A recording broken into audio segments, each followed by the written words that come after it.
So let's start our lesson. This is how to export an image or an animation, right? So an animation, obviously you need time right here in your timeline that you've done an animation.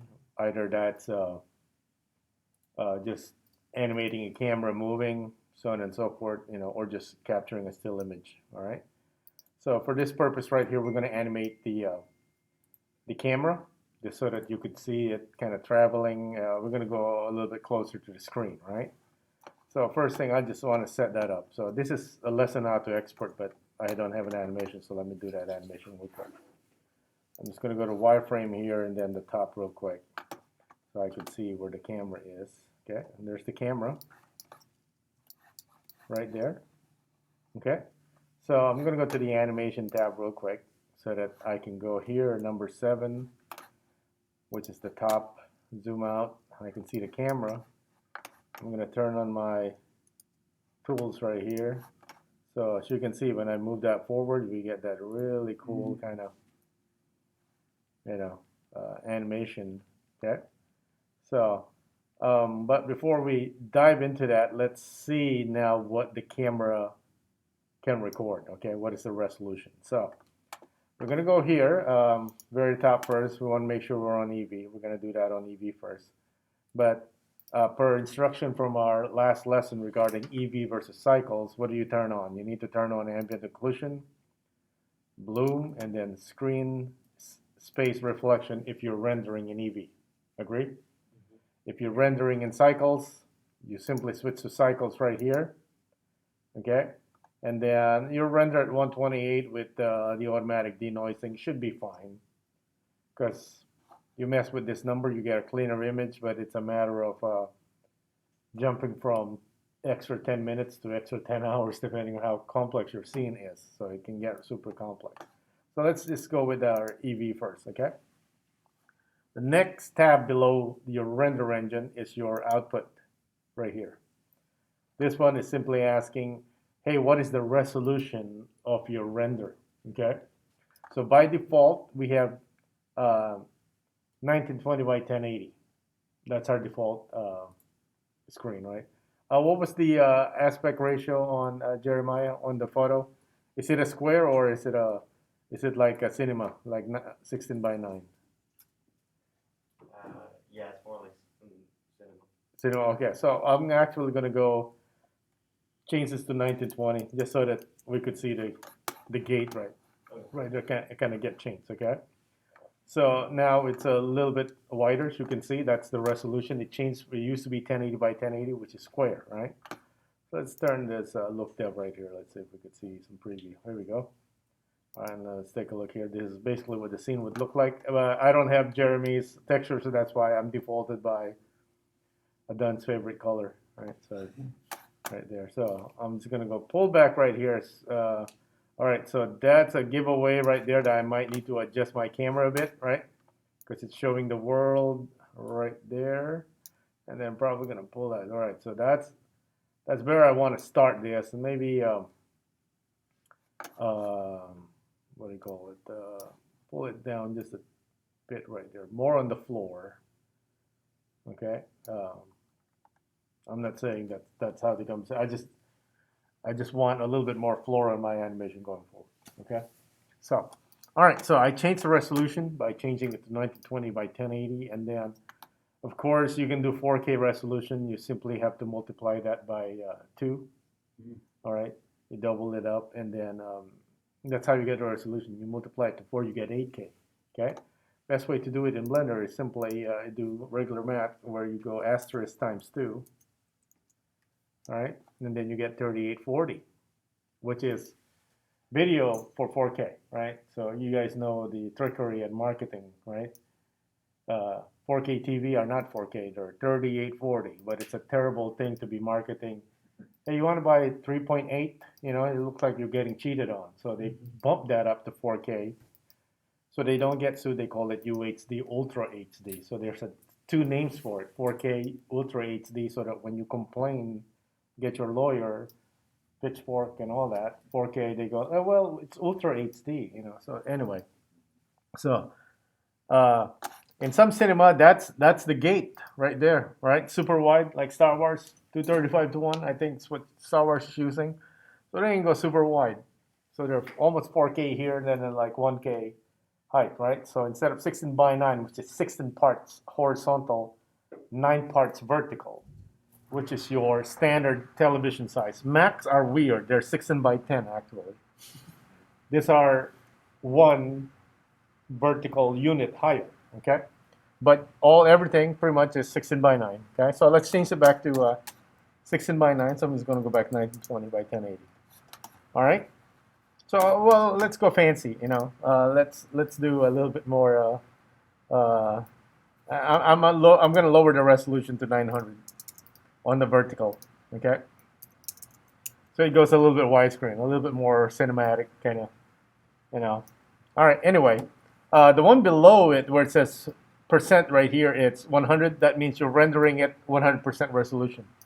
So why bother changing this? You always want to render 100% resolution. Well, sometimes you just want to see the lighting or some things, but you don't want to wait an hour in cycles to see the result.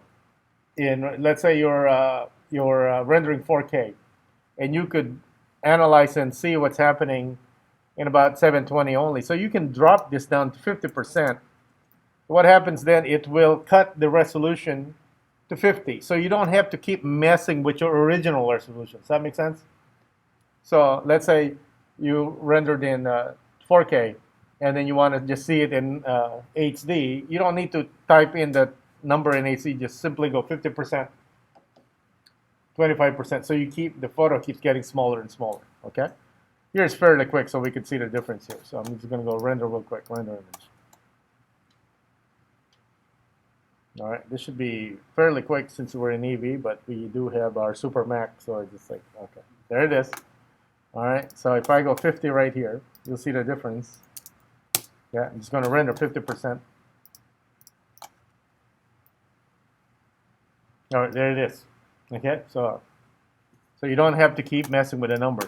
But however, when you're final rendering, don't forget to change that back to 100%. Otherwise, before you go to sleep, you set it to render. When you wake up, you only get half. Okay. All right. The next one is the aspect ratio. You can deal with the aspect ratio here or over here. The difference is you can do what you call shoot, I'm drawing a blank here. Blade Runner anamorphic. So you can change your anamorphic. So basically, you're still rendering in the same resolution, but you're messing with the aspect ratio, so you're stretching it. It's a film cinema technique where they would use the entire film plane instead of cropping it. So when you use the entire film plane, you're going to get like a squarish cinema, but in cinema it's widescreen. So what they do is it's recorded stretch because they use a lens, and then in post they would squeeze it. Right? But something happens along the way. You never get circular bokeh or circular reflection. That's why whenever you see anamorphic movies, whenever you see those lens flare that goes like this, horizontal, that was shot in anamorphic. That's the result of it. It has this particular look. I mean, it got heavily used in Star Trek J.J. Abrams. Okay? But that's using anamorphic lenses. That's not post. That's what really happens when you shoot that way. And in Blade Runner, that's why in Blade Runner you see those kind of lens flare or bokeh that are, the bokeh, it's weird. It's not circle. It's like oblique. Okay? And your lens flare, they go sideways like this very kind of sci-fi look. Okay? All right, so that's the aspect ratio. We don't mess with that. And then below right here is your frame start and end start. So this is where your animation is. How much do you want to render, basically?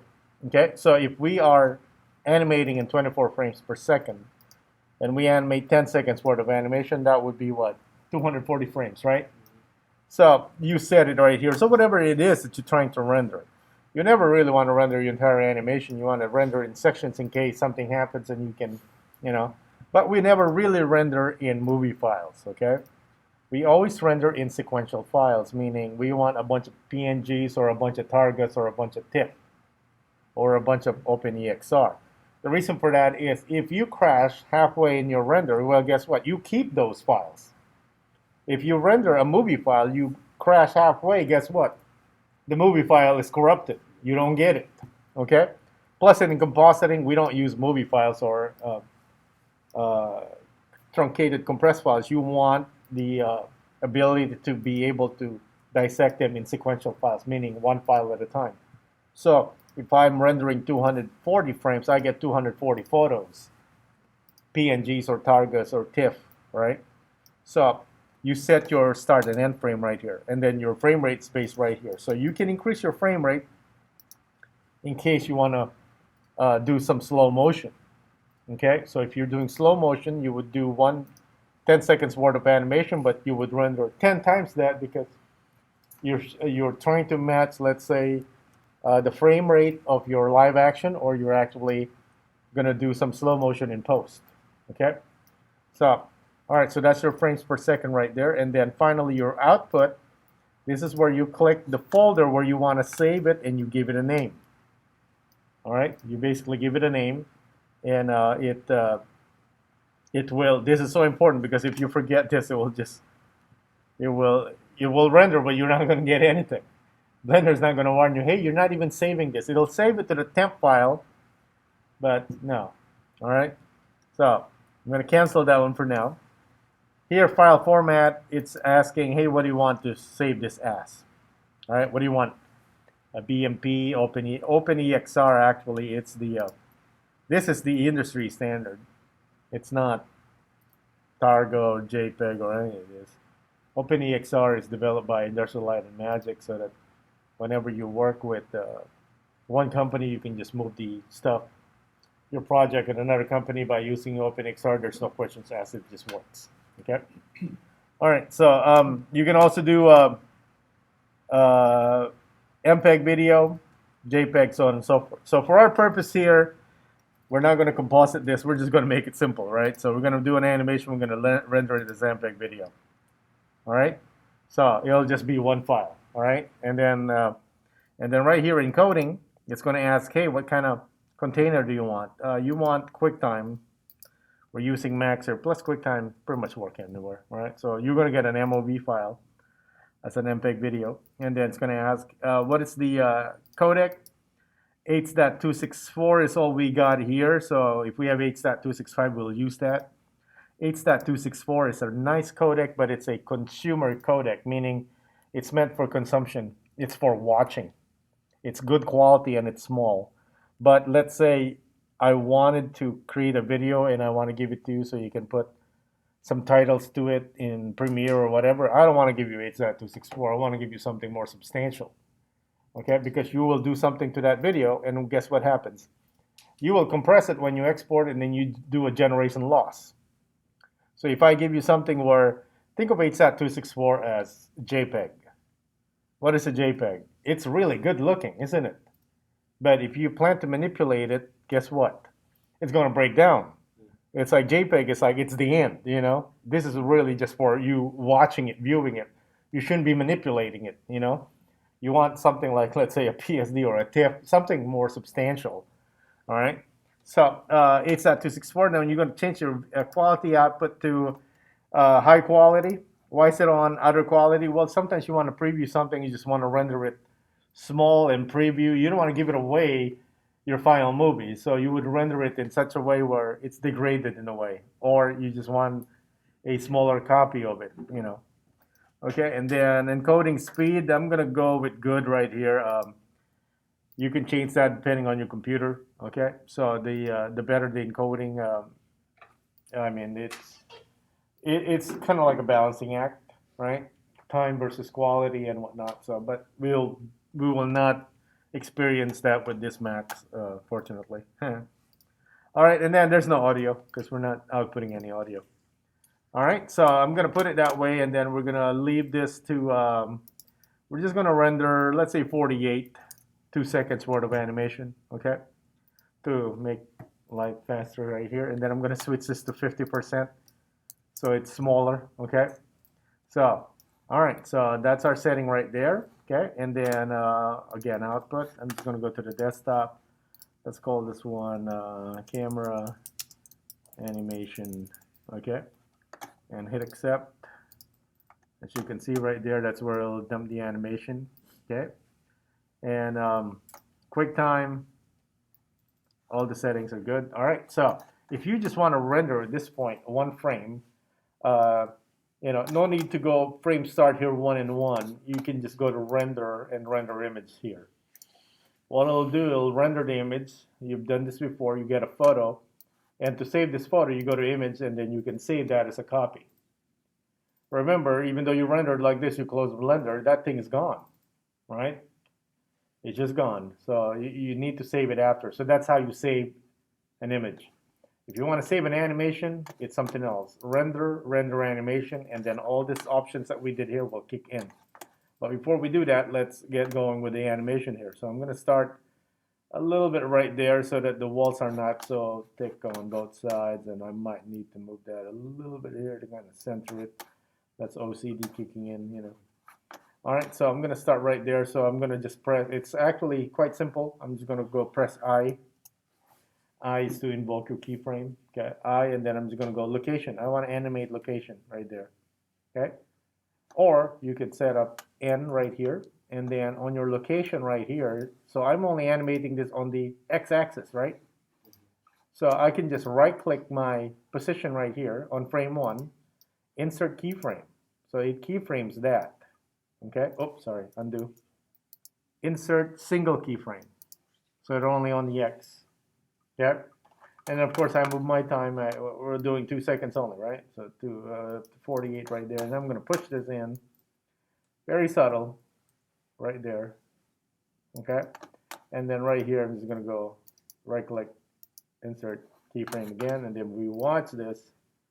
There's our little animation, 2 seconds. Okay, so now I can just go to my render animation. Okay, and it's happening right now. So we're gonna wait 48 for this. It's gonna be a long video. Yay, I'm getting monetized by watching my slow computer render. All right, but anyway, that's how you go. So, and we're rendering a video, folks, okay? We're not rendering one photo at a time. If we did render one photo at a time, then I would have to set up a folder, and then we'll have 48 different photos because we're moving the camera, okay? So a little tip and trick right here for your render. If you're rendering a static camera, don't, even though you're just setting animation, just render one frame. Because that one frame can be stretched, not unless there's something going on. And I mean static one, right? If your lights are kind of flickering, that's part of animation. You have to render that as a video or a sequential file, right? Another thing that you can do is think of compositing. If you have a background, you render your background by itself and then render your characters or your foreground with an alpha channel or a transparent.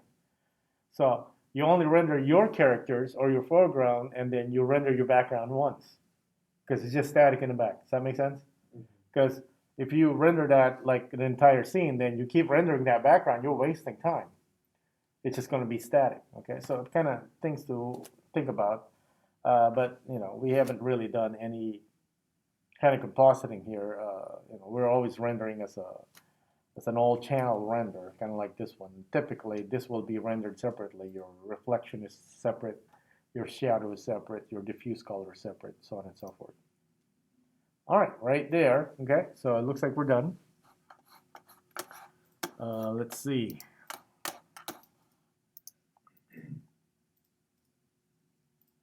What did I call it? Camera. Anyway, there it is.